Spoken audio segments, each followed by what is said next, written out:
안녕하십니까. 신의 한수의 신혜식입니다. 손석희 사건 여러분들 궁금하시죠? 그런데 우리가 생각한 것처럼 돌아가지 않는 것 같습니다. 역시 힘이 있는 것 같습니다. 권력을 가진 것 같습니다. 언론 권력에 말이죠. 예, 정치권 권력까지 혹시 개입이 된 것은 아닌가, 그런 불안한 마음이 듭니다. 왜냐? 오늘 김웅 기자 법률 대리인이 변호사님 이야기 들으시면 분명히 알 수 있을 거라고 생각합니다. 듣고 나서 말이죠. 가만히 있으면 안 됩니다. 이거 국민들이 들고 일어나야 됩니다. 자, 이 자리에는요, 김웅 기자의 법률 대리인 이뭉수 변호사님 모셨습니다. 안녕하십니까? 대표님 안녕하십니까? 예. 네, 고생 많으십니다. 예, 아이, 감사합니다. 네. 워낙 큰 사건인데 말이죠. 네, 언론들이 그렇습니다. 제대로 보도를 안 하고 있어요. 네, 그렇습니다. 원래는 피해자 입장에서 네. 보도를 하는 게 기본이고, 그렇습니다. 가해자 입장에서는 해명을 들어야 되는데, 네.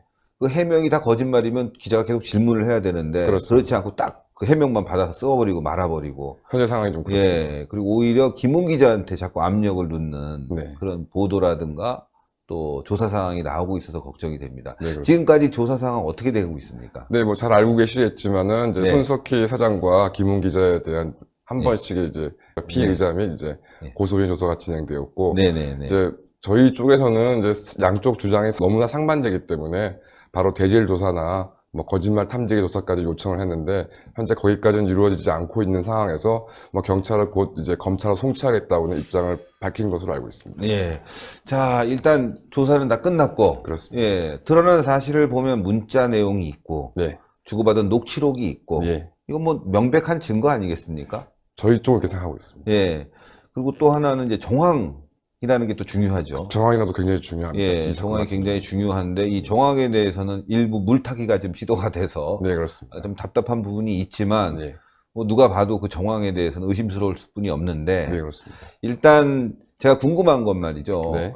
이제 고소한 내용 폭행 아니겠습니까? 그렇습니다. 명백하지 않습니까? 그렇습니다. 이거는? 예. 뭐 폭행 같은 경우에는 이제 뭐 대표님께서 잘 방송하셨지만은, 그러니까 손석희 사장 측에서도 예. 이제 김웅 기자의 안면부를 수회 가격했다, 예. 뭐 건드렸다, 예. 뭐 이렇게 인정한 데인 이상 뭐 법률적으로 그 폭행이 인정되는 거에는 의심의 여지가 없는 상황이고요. 예. 그 외에 이제 김웅 기자 같은 경우는 협박과 그다음에 정보통신망법 위반, 명예훼손죄로 좀 세 가지로 이제 고소를 제기를 했는데, 네. 그 부분도 뭐 인정되기 충분하다고 생각합니다. 예, 그거 다 충분하니까 걱정이 없으실 것 같은데, 네. 중요한 문제가 하나 남아서. 그렇습니다. 바로 문자 내용에 나온 건 폭행도 있었겠지만, 그 중에서는 다 대부분이 이제 회유. 그렇습니다. 예, 뭔가 제공하려고 하는 그렇습니다. 그런 설득의 내용들이 들어갔는데, 네. 이건 당사자가 직접 고소를 하지 않고 시민단체인 자유청년연합의 장기정 대표가 이걸 고발을 했단 말이죠. 네, 그렇게 알고 있습니다. 예.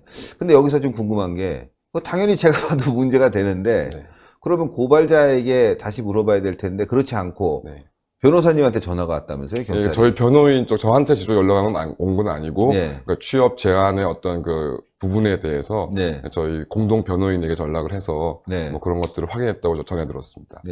이걸 왜 확인하죠? 뭐 다 나와 있는 사실인데. 그리고 저도 좀 저희 쪽에서도 좀 이해가 가지는 않습니다. 그래서 이제 뭐 한 가지 저희가 우려하고 있는 것은, 우려한다기보다는 이제 손석희 사장 쪽에서는 아마도 저희가 짐작하기로 네. 이제 그 김웅 기자에게 이제 취업, 뭐 용역계약 체결, 투자 등을 이제 쭉 순차적으로 제안을 했는데, 저희가 예상하기로는 이건 이제 회사하고 상의가 없이 손석희 사장 독단적으로 단독으로 제안을 하고 이야기한 것이다. 그러니까 아마 배임과는 관련이 없다, 이렇게 좀 주장하고 있는 게 아닌가 생각합니다. 딱 독단적으로 하더라도 그것이 회사의 이익에 부합해야 되는 거 아니겠습니까? 그렇습니다. 그래서 특히 이제 손석희 사장께서 공갈을 자기가 당해왔다고 주장했기 때문에 그 부분에 관해서 그 공갈을 무마하기 위해서, 그렇죠. 예, 김웅 기자한테 이런 제안을 했다는 것이라면은 더더군다나 이제 배임죄 혐의가 짙게 인정될 수밖에 없고, 저희가 법률적으로 이제 판단된 바로는 그 어떤 행위가 어떤 민법상 뭐 다른 어떤 상법상 효력의 유무와 관계없이, 특히 손석희 사장과 같이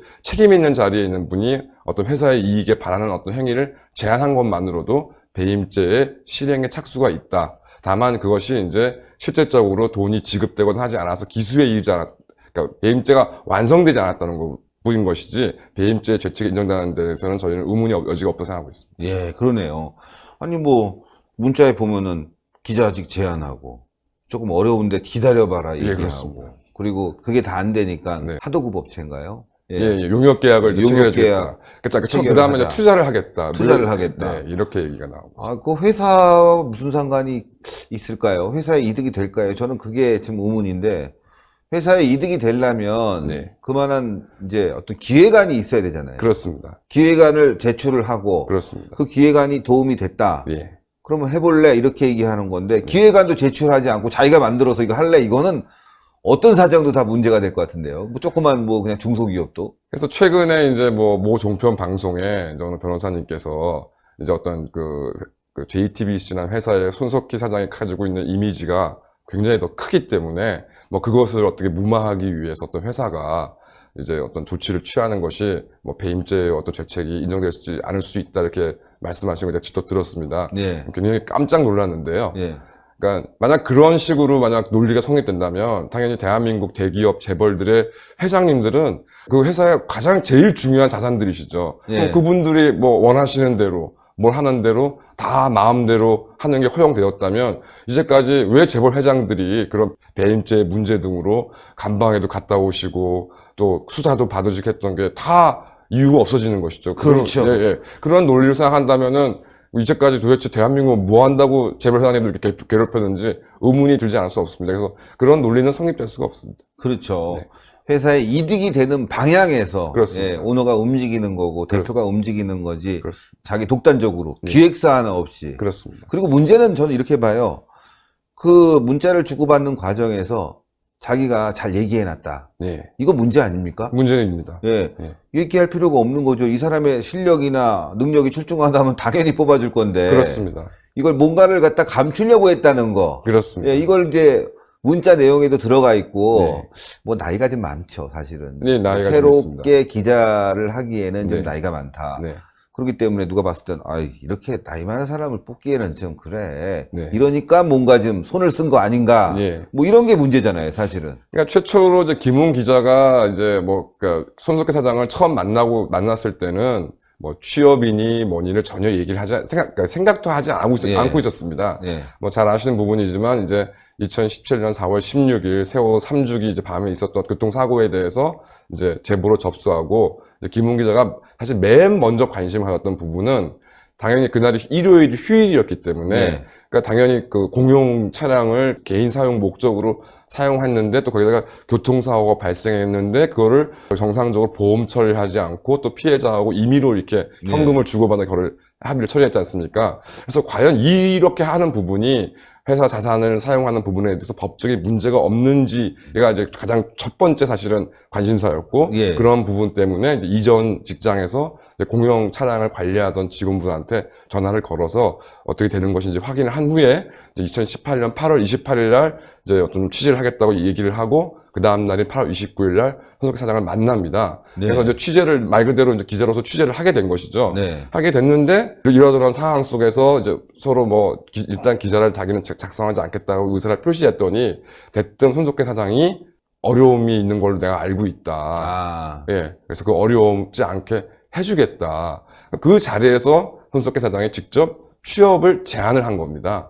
그제서야 이제 김웅 기자는 무언가 그래도 책임 있는 사람이 취업 얘기를 하니까 그때서야 비로소 어떤 기대를 가지고 필요한 뭐 내용이라든가 이런 것들을 이제 전달하기 시작하거든요. 네. 대표님 말씀하신 것처럼 당연히 그 김웅 기자라는 사람이 나이가 현재 우리나라 나이로 이제 50인데 네. 당연히 뭐 신입으로 취업하기는 어렵고 그렇죠. 당연히 경력 기자라든가 이런 걸로 취업을 해야 되는 것이고 게다가 김웅 기자가 손석희 사장한테 뭐 자신의 어떤 나이나 경력에 대한 약점 등에 대해서 미리 다 얘기를 하고 좀 이렇게 좀 진행해 달라는 요청까지 합니다. 네. 그러다가 느닷없이 이제 11월 중순이 넘어가서는 여러 가지로 힘들겠다고 하면서 갑작스럽게 무슨 앵커 브리핑 작가 자리를 얘기하더니 뭐 용역 계약을 얘기하더니 투자 얘기를 하고 이런 식으로 일방적으로 자기가 계속 김웅 기자는 투자를 해달라는 적도 없고 용역을 제공해 주겠다고 한 적도 없고 취업을 시켜달라고 얘기한 적이 없는데 그런 일방적으로 손석희 사장 쪽에도 쭉 그런 얘기를 진행한 것입니다. 이거죠. 그러니까 김웅 기자는 보도를 안 하겠다라는 건 사회 공익적 목적에 의해서. 그렇습니다. 예, 그러니까 뭐 이분이 유명한 사람인데 네. 이런 문제 가지고 예, 그렇습니다. 흠집이 나면 안 되겠다. 네. 예, 라는 공익적 목적. 예. 뭐 그럴 수 있죠. 저도 그렇습니다. 그렇습니다. 예, 뭐 잘 아는 사람이고 하는데 뭐 정치인이고 하지만 요거 약점 잡아갖고 해봐야 네. 이 사람이 해왔던 큰 거를 내가 깎아낼 수 있으니까 그건 당연히 안 하는 거지라고 생각하는 그런 부분은 이해할 수 있는데 그 뒤에 자신이 취업에 대한 얘기를 해서 그걸 줬고 네. 여러 가지 상황이 안 좋다. 네. 나이가 많으니까 여러 가지 뭐 있을 수 있는 여러 가지 부분들.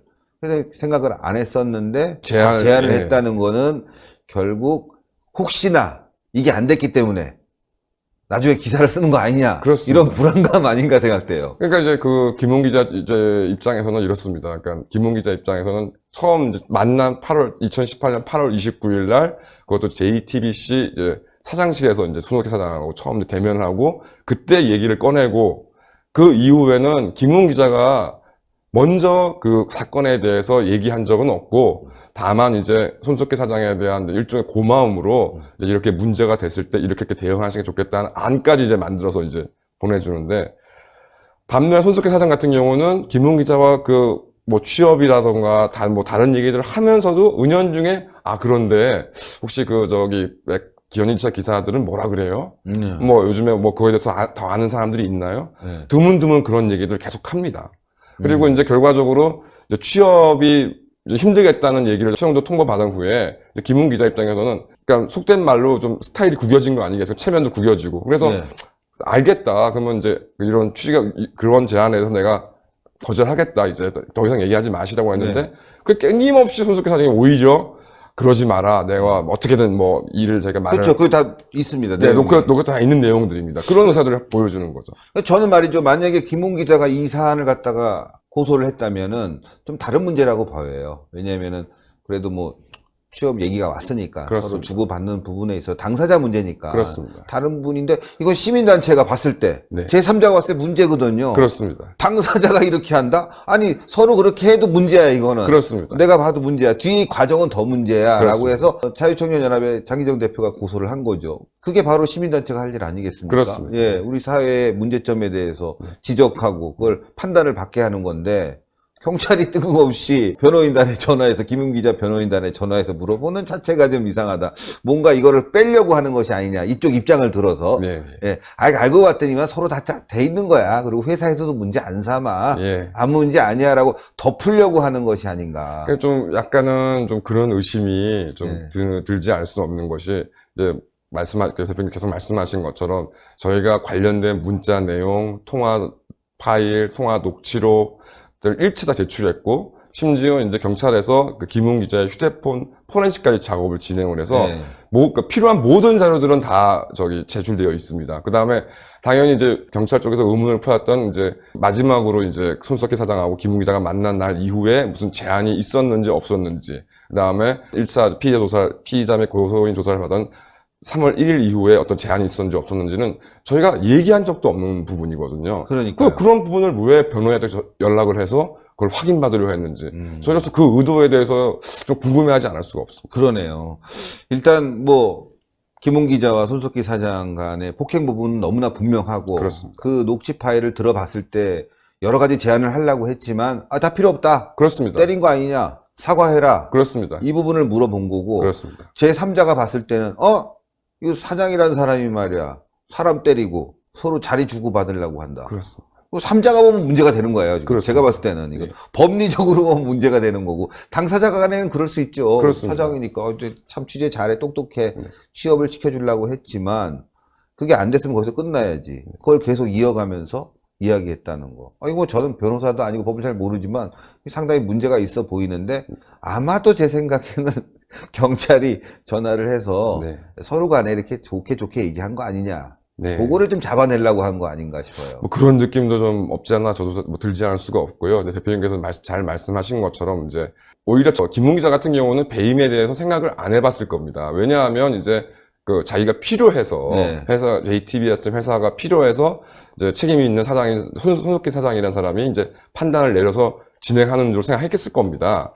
근데 문제는 이제 사실 어디서 밝혀졌냐면 저도 이제 아마 시민단체 쪽에서 그 부분 때문에 배임죄로 이제 고발하신 걸로 이제 생각하고 네. 있는데 문제는 손석희 사장 본인이 김웅이라는 사람도 공갈을 당했다고 주장하니까 배임 문제가 자연스럽게 그렇죠. 떠오를 수밖에 없는 겁니다. 그렇죠. 그러니까 대표님 말씀하신 것처럼 사장으로서 한 회사를 이끄는 책임자로서 어떤 사람의 능력이 우리 회사에 필요하다고 생각이 들어서 경영적 판단으로 이렇게 뭐 직원으로 채용한다거나 어떤 영역을 준다거나 투자를 하는 거는 하등 법률적 문제가 될 수가 그렇죠. 없는데 그 사장, 그 책임 있는 사람이 공갈을 나가서 할 수 없이 그러니까 예, 할 수 없이 그런 얘기를 했다고 하니 그렇다면 이게 회사에 대는 당연히 손해가 되는 부분이 되는 것이 아니냐. 그래서 배임죄의 문제가 자연스럽게 떠오르게 된 것이고 아마 그 시민단체 대표님께서도 그 이유로 아마 고발하신 걸로 이해하고 있습니다. 예, 그러니까요. 전 뭐 당연할 것 같아요. 당사자 간의 문제긴 하지만. 그렇습니다. 예, 공갈. 근데 공갈을 할 이유가 별로 없었죠. 그렇습니다. 취재하는 건, 그러면 기자는 다 뭐 공갈을 협박하는 사람입니까? 그걸 받기 그렇게밖에는 위해서. 뭐, 예, 그렇습니다. 그게 아니잖아요. 그렇습니다. 예, 제가 마지막 녹취 파일을 들어봐도 그런 내용은 없습니다. 그렇습니다. 예, 만약에 마지막 녹취 파일, 폭행, 그렇게 당하고 난데, 뭐 해봐! 나 이렇게 당했는데, 오히려 받아낼 게 많죠. 그렇습니다. 예, 고소고발해서 얻어낼 게 하나도 없을 텐데, 다 그렇습니다. 드러나고. 그렇습니다. 이런 문제를 봤을 때, 김웅 기자는 손석희 사장에 대한 어떤, 맨 처음에 공익적 차원에서 그렇습니다. 나 이거 참 이 사람 참 좋은 사람인데 이런 문제 갖고 내가 이거 쓸까 하다가 만나서 보니까 이게 아니구나. 이거 공익적으로 밝혀야 되겠다. 이렇게 그렇습니다. 기자적인 어떤 사명감이 바뀐 게 아닌가 싶거든요. 뭐 그런 생각도 충분히 들 거거든요. 예, 사람까지 때리고 말이죠. 예, 그 대표님이나 이제 그 신의 한수 이제 애청자분이나 회원분들께서는 이해를 못 하시겠지만, 근데 사실은 이제 손석희 사장에 대해서 어떤 뭐, 그 존경심 같은 것들, 이런 것들을 가지고 있는 국민들이 아직 상당수가 있죠. 예. 그리고 사실 솔직히 말씀드려서 김웅 기자도 좀 원래 그런 마음을 가졌던 사람입니다. 뭐 저는 이렇게 생각할 수 있을 것 같아요. 저는 이제 인터넷 신문하고 방송 쪽은 친하지 않으니까 네. 김웅 기자는 또 방송 일을 그렇습니다. 했잖아요. 네. 선후배 사이라는 게 있지 않습니까? 그렇습니다. 선후배 사이에 좀 가려줄 수 있는 부분은 가려주는 게 그렇습니다. 예의다라고 생각했겠죠. 뭐 그렇습니다. 어떤 이념적 사상, 뭐 저는 그건 따지고 싶지 않은데 그렇습니다. 그런 상황에서 만나 보니까 뭐 욕하고 사람 때리고, 그렇습니다. 예, 자꾸 딴소리하고. 네.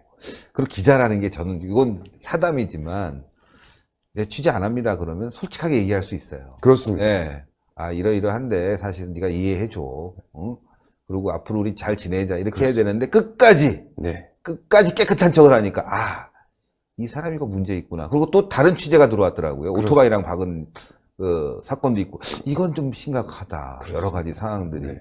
이제는 밝혀야 될 때가 된 거 아니냐라고 생각할 수도 저는 뭐 개인적으로 그럴 수 있는데 아니, 그러니까 대표님 말씀에 저도 당연히 좀 일리가 있다고 생각이 들고, 사실 김웅 기자가 그런 마음이 있었던 게, 말씀하신 것처럼 정말 인간적인 어떤 신뢰를 가지고서 어떤 대화를 하려고 했는데, 뭐, 일부 이제 통화 녹음에서도 나온 얘기지만, 그래서 김웅 기자가 이제 약간 호기심으로 이제 물어보지 않습니까? 네. 그날 뭐 하러 가셨습니까? 네, 그랬더니 이제 손석희 사장의 얘기가 이제 노모를 이제 뭐 데리고 갔다. 모시고 갔다. 그 다음에 그 자리에 왜 가셨습니까? 그랬더니, 굉장히- 혹시 김웅 기자가 노골적으로 물어보지 않습니까? 네. 뭐 급동 때문에 그러신 거냐? 네. 그랬더니 그건 아니고 네. 굉장히 노멀한 노멀한 거다. 거다. 그건 아니라 분명히 의사를 얘기하거든요. 그런데 그 이후로 이제 와서는 뭐 갑자기 뭐 노모를 모시고 간 것으로 하자 이런 식으로 얘기해놓고 뭐 노모를 모시고 가서 화장실 문제 때문에 그 자리에 들어갔다고 얘기하는 거 봤을 때 김웅 기자도 이게 말로는 뭐 이렇게 인간적인 서로 이게 신뢰 얘기를 하려고 하는 것처럼 하지만 결국 내심으로는 나를 신뢰하지 않고 터놓고 얘기하고 있지 않구나 하는 느낌을 계속적으로 받았던 거죠. 그렇군요. 네. 예, 저도 이해할 수 있을 것 같아요. 네, 그렇습니다. 예, 뭔가 해주려고 막 하는데, 저거 받았다가 내가 더 크게 당하겠구나. 맞습니다. 뺏기겠구나. 맞습니다. 예, 그럴 바에는 이 사람에 대한 공익적 목적에서 뭔가를 좀 얘기해야 되고 할 텐데, 그게 폭행으로 이어지다 보니까, 그렇습니다. 저도 맞으면 기분 나쁘죠. 근데 3주인데, 제가 의사협회 최대집 회장하고도 잘 아는데, 3주면 이게 굉장히 세게 맞은 거거든요. 그렇습니다. 근데 그 녹취 내용을 보니까, 뭐 아프냐? 3주 맞으면요, 멍들고 아프죠. 그렇죠. 약 올리는 것도 아니고. 그렇습니다. 사람을. 손석희 사장 반성해야 될 것 같아요. 예. 3주면요, 이렇게 주먹으로 때리면 2주 나와요. 예. 정말 정통으로 때려야 3주 나오는데, 그러고 나서 아프냐? 그런 게 아프냐? 이렇게 얘기하니까 확 화가 나죠. 그렇습니다. 나를 믿지도 않는데. 그렇습니다. 사람까지 때려? 그렇습니다. 하여튼 이 사건이 잘 해결이 돼서, 김웅 기자도 기자로서의 명예회복을 하고, 또 우리 사회에 잘못된 점은 밝혀져야 될 것 같습니다. 네, 감사합니다. 그리고 대표님과 또 신의 한수 애청자분들과 회원분들께서 많이 응원을 해주시는 걸 잘 알고 있기 때문에 예. 저는 뭐 굉장히 결과를 낙관하고 있습니다. 하여튼 고생 많이 하시고요. 네. 하여튼 뭐 이렇게 사회를 맑게 만든다는 거, 이게 굉장히 중요하지 않습니까? 저는 네. 뭐 좌우가 아니라 서로 깨끗하게만 가면 네. 그게 우리 사회를 건전하게 만드는 거죠. 네. 아유, 대단히 감사합니다. 네, 감사합니다. 감사합니다. 네. 예, 김문 기자의 이 용기 있는 이 취재 활동 앞으로도 계속 이어졌으면 좋겠습니다. 선배로서 또 그럴 수 있는 거죠. 좀 전에도 제가 말씀드렸다시피 또 인간적인 관계에서 공익적 관점에서 보도와 취재를 중단했는데 그 뒤에 보는 모습이 이건 안 되겠다. 이건 느껴질 수 있는 겁니다. 예, 저도 그런 사람이 있으면 우리 진영에서 하나 팍 까야 되겠어. 네. 하여튼 뭐 농담이고요. 어쨌건 중요한 건요. 손석희라는 사람에 대해서 우리 사회가 얼마만큼 큰 비중을 갖고 있느냐가 더 중요한 것 같습니다. 진실은 밝혀져야 됩니다. 폭행이 됐든 뱀이 됐든 기타 등등의 어떤 혐의가 됐든 분명히 밝혀져서요. 언론을 보는 사람이 그 사람 믿고 보는 거 아니겠어요. 그 사람이 뒤에 가서 이상한 행동하면 그걸 믿겠습니까? 우리 사회를 맑게 건전하게 만드는 그런 감시자들이 있다는 거 여러분들 알아주시고요. 김문 기자 요즘 유튜브 방송 열심히 하고 있으니까 여러분들 김문 기자 TV인가요? 치면 들어갑니다. 예, 보셔서 내용이 많이 올라와져 있습니다. 여러분들 많이 시청 부탁드리고 구독도 많이 좀 해주십시오. 대단히 감사합니다. 감사합니다. 감사합니다.